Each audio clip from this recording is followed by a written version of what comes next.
Hi, everybody. My name is Anthony Mato from Memorial Sloan Kettering Cancer Center. Having just gotten back from the ASH 2021 meeting, really excited about some of the data that were presented. I'm pleased to be joined by my friend and colleague, Dr. Jennifer Woyach, who is a thought leader in the field and presented several interesting abstracts at the meeting. Today, we're going to be talking about Richter's syndrome and the ability to predict its occurrence after ibrutinib-based therapy. So, Jennifer, could you just remind everybody what Richter's syndrome is, and then give us some insights into your data and how one might better predict that? So this was a retrospective study, so a study looking back at our data from patients treated at Ohio State, and was led by Dr. Adam Kate, who's a CLL investigator in our group. We were looking at patients who developed Richter's transformation or Richter's syndrome, and what this is a transformation of CLL to an aggressive lymphoma. Usually it's diffuse large B-cell lymphoma, but can be other types of lymphoma as well. And unfortunately, this is still really an unmet clinical need in CLL. And though we have some therapies that benefit some of the patients with Richter's transformation, it can be a very difficult to treat disease. One of the things that we were interested in looking at in this study is actually trying to figure out who was at risk for developing Richter's. We know that patients who have had multiple prior therapies and those with high genetic risk to their disease are most at risk for developing Richter's. And you, Anthony, have shown before that after some of our novel therapies, the standard ways that we look for Richter's risk don't always apply. So usually Richter's can be very symptomatic. Patients have fevers, chills, night sweats, weight loss, sometimes very big lymph nodes come up.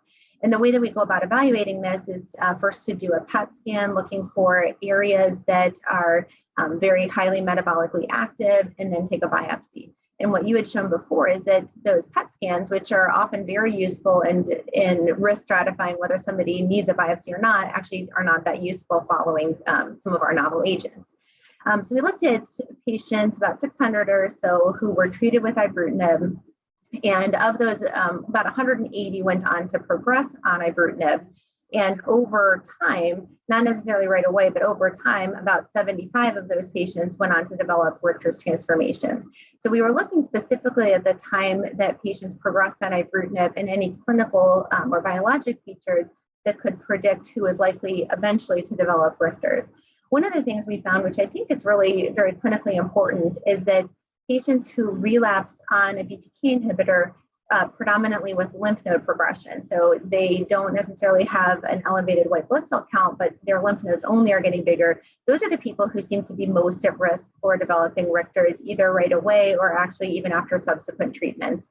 And so, I think one of the takeaways here is that even if a PET scan comes back not necessarily showing a high likelihood of Richter's, we should be considering doing biopsies in patients who relapse on these novel agents, just to make sure that if there is Richter's there, that we're catching it early and can intervene before it's very rapidly spreading.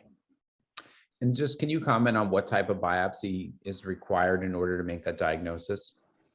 So ideally, you're going to have an excisional biopsy where you actually take out an entire lymph node. And sometimes that's not possible. If a lymph node is deep in the abdomen, those types of biopsies would require a large surgery. So cases like that, you can also do a core biopsy, which is something that's usually done in interventional radiology.